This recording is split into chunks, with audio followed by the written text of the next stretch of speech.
Thank you, Mr. Sethi. What a great discourse and discussions you Thank have you. demystified such a wonderful, systematic, and logical, and most coherent manner, a complex phenomenon. Explaining philosophy, science, quantum mechanics, Advaita, and Hinduism. That it's so interesting. I just made a few points. Now, audience, I'm sure that you all agree it was very thought-provoking and very stimulating discussion. I felt that was very logically he brought it forward, a complex phenomenon. And I'm sure that you may have many questions or many point of views, and we'll have around 20 minutes to have the discussions. Please, you can ask questions. Before you start asking questions, that I would like to just written down some things you mentioned in your discussion. It's very nicely that matter is both a wave and a particle. And I was thinking, being a student of science, whether there is any interaction between wave and particles. But in your last part of your discussion, you very nicely elaborated, that our thoughts, our thought process, anything around us can be classified as wave. And so that may be, that later on you can explain a little bit further, that parallel we can draw between wave and particles of mind to quantum mechanics later on. I would like to take first questions. First question from Dr. Vala. Dr. Vala, please.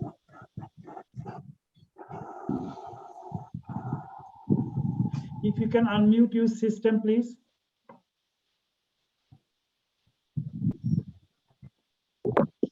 Namaste. Namaskar. My point of disagreement in a way is from Adi Shankaracharya onwards. All the Jagat Gurus have agreed with this idea of illusion.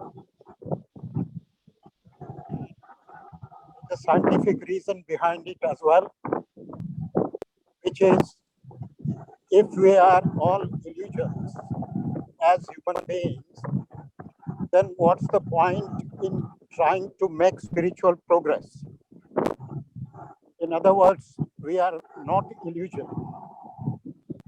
If you are in the spiritual world after death, then you can say our bodies and our minds are illusion. But while we are embodied souls, we cannot say that our body and mind is illusion. At the most, we can say we are relatively illusory compared to the permanence. So, mithya doesn't necessarily mean illusion. It probably, and I'm saying probably, based on the information that Jagat Gurus have provided, that we are temporary. So we are not illusion. We are temporary reality compared to Atman and Paramatman, who are permanent. Even the Srushti around us, the universe around us is permanent. There might be changes in it, like changes in our body with age and time.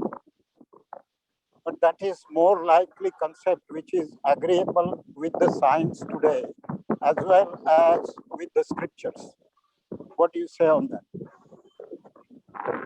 I believe that when the thing comes to illusion, there are the two things, that one is permanent, one is temporary. It is like that today I'm wearing this blue shirt. I say shirt is blue. I don't say I am blue. When I say that Dr. Datta is my friend, so I am giving an adjective to it. So these are the things which I am creating. I can give you a little detailed explanation to it. One is the truth or the essence of who you are is utterly unaffected by any kind of perceptions, any kind of thinking, because Atma or the soul, that is the supreme power itself, the super consciousness, and it is true self, it is inner divinity. Or at the same time, we can say presence of God within you, and you can do with it anything, and it is full, perfect, and complete. Since it needed a vehicle, it is like it needed a car to travel, and that car was created by the perception, and all that which is perceived is always, you can say, not real, because conscious mind, the supreme consciousness, and like I can say, bring out here Freudism, that Freud said that there are three kinds of consciousness: consciousness, subconsciousness, and at the same time, the, you can say, deeper consciousness or the sleeping consciousness. When we say that sleeping consciousness, there are the certain things which we are doing because, and they are involuntary. We are not doing it for ourselves. They are happening. And certain decisions which are you are taking so-called consciously. Consciously means that with your focus at that time on that very thing. So there it comes that somewhere, because nothing comes out of nothingness, and something comes out of something. That is a very simple principle and simple phenomenon. And whatsoever has come out in this universe has come out because of a desire. And as for desire is concerned, there are two different philosophies here. One is desire. As for Hindu scriptures or Indian scriptures say, desire is Shakti, Ichha Shakti. While Buddhism says that desire is to be left. Desire is the cause of every kind of misery in our lives. So when the desire part comes, when the desire comes, so it is now a point where it is, you can say, formulating the things. It is creating the things. So when it is creating the things, then the body is also being created. It is again, you can say, an observer. It is a sakshi. Sakshi is, because without sakshi, nothing is there. Like you can say, in quantum physics itself, it has been told that in quantum physics, it has been told very clearly that anything which is not anything is not there. Nothing is there. It is only there when we see it. Then secondly, whatever we think that particular thing is not there, but it is there. So the quantum physics simply says that a potential can be anywhere, a person or a particle can be anywhere, but it comes into existence when we decide to see it. So likewise, when we decided to see that our body should be there, we have to take a birth, or so-called, because we have to come into a body, we are there. The moment we decide that we are no more into the body, so we are not there.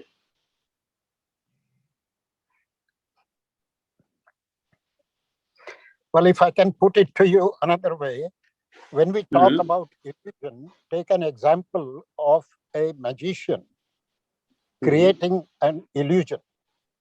That illusion means that there is nothing, but he has created something out of nothing, which is not real, basically. He has just created something which is like a hologram, you can say, but even hologram exists. So we need to think very seriously, because it's not just me arguing about it. Like I said, after Adi Shankaracharya, 4 other Jagat Gurus that followed him as the experts in this field disagreed with this idea of illusion.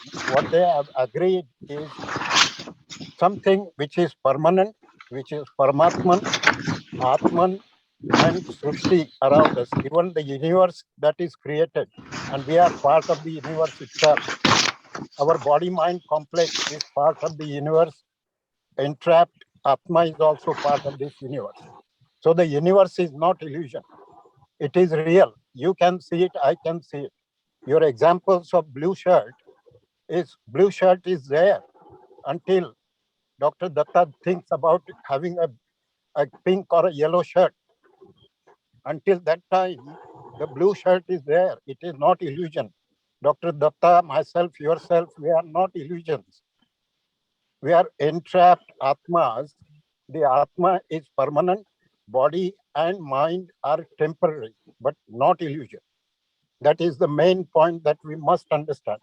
Because if we keep repeating this illusion theory, then it is not going to be acceptable to anybody else apart from those who firmly believe in Adi Shankaracharya's mithya theory. So we need to move on from there. Time has come. Even Bhagavad Gita says very clearly that we have to make spiritual progress. And that is the whole concept of yoga, different kinds of yoga that Bhagavan Sri Krishna mentions. If we were illusion, then we don't need to do anything. We don't need to do any karma. We don't need to be karma yogi. We don't need to be dhyana yogi. Why? Creating more illusion out of illusion? No. So let's think seriously about it. Very, very important point. Thank you, Dr. Bhalla. Mr. Shetty, just final remarks. May I reply to that? To response to this, yes. Okay. There are two things I would like to just bring forth here. One is, like Mr. Bala has just mentioned about Bhagavad Gita. If we see that in the chapter 2, when Krishna used Sankhya Yoga to explain to Arjuna, when that is in the Vishad Yoga especially, that either they were not there, they will be not there, and now also they are not there. Or they were there, they are now there, and they will be always there. Why are you crying for their death? So they are being killed. So now the question which he has asked, that there I see that Shankara gave 3 orders of realities. One was called as Pratibhasik. Second was called as Vyavaharik. And third was called as Paramarthik. First of all, appearance of snake, that which I told earlier, on the rope, or the object seen in the dream state, which is negated in the waking state, belongs to Pratibhasik or subjective reality, before knowledge of Brahma or Atma. Then whatever appears as real and where is transaction is possible, it is Vyavaharik, the objective reality. And formless or the Nirguna, Brahm from Atma is non-different, then can never be neglected, or is Paramarthik, that absolute reality.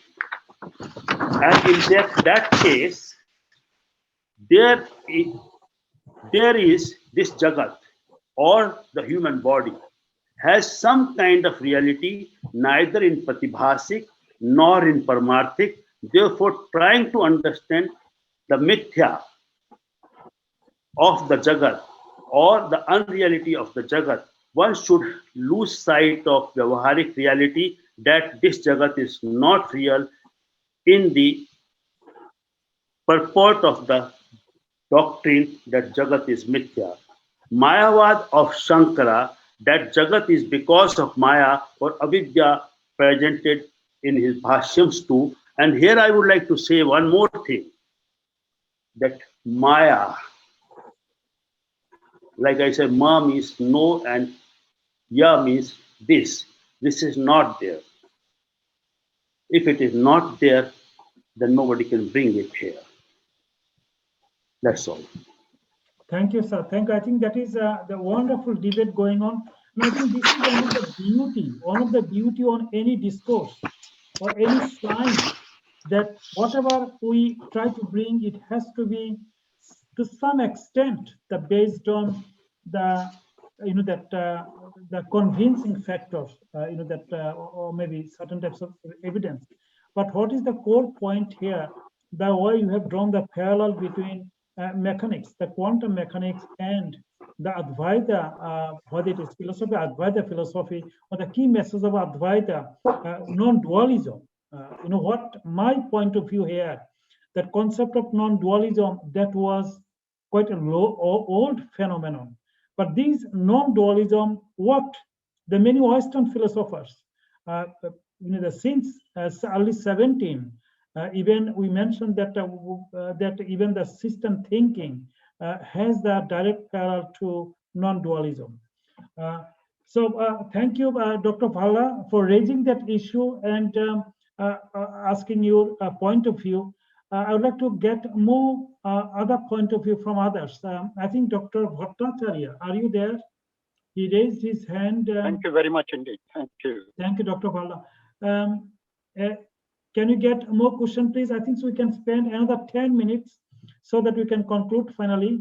Who would like to get some points about this discussion?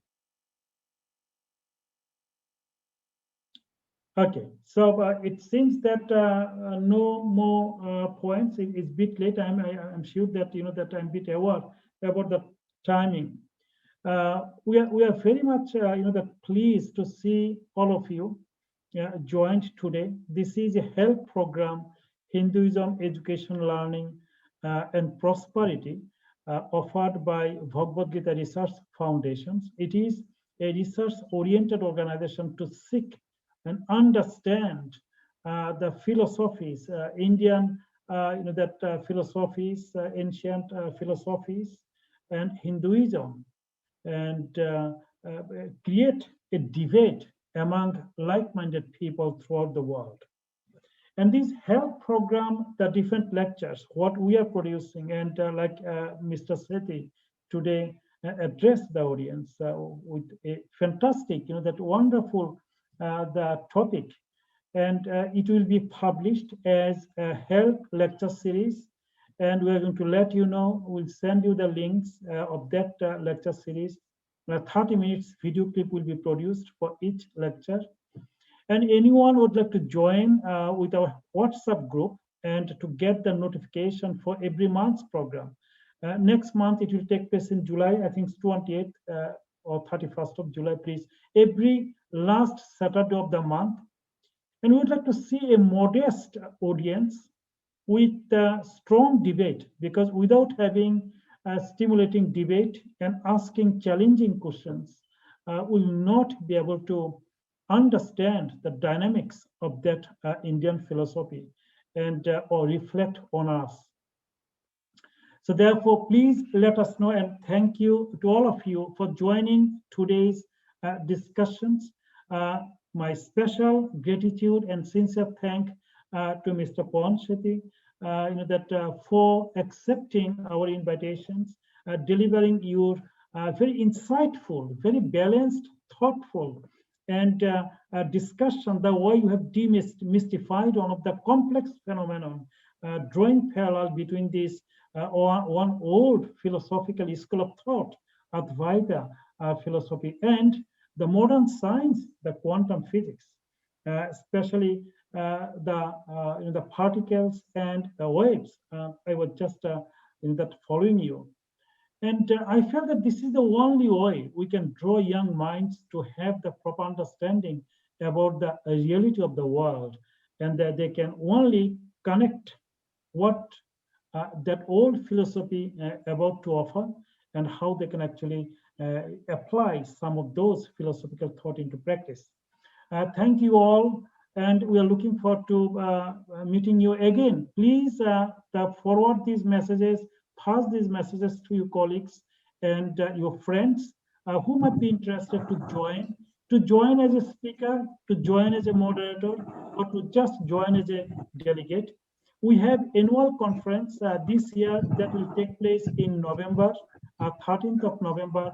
If you wish to join the conference as an observer, please let us know. If you wish to join as an author, means you are submitting your paper, then all these papers will go through the double-blind review process.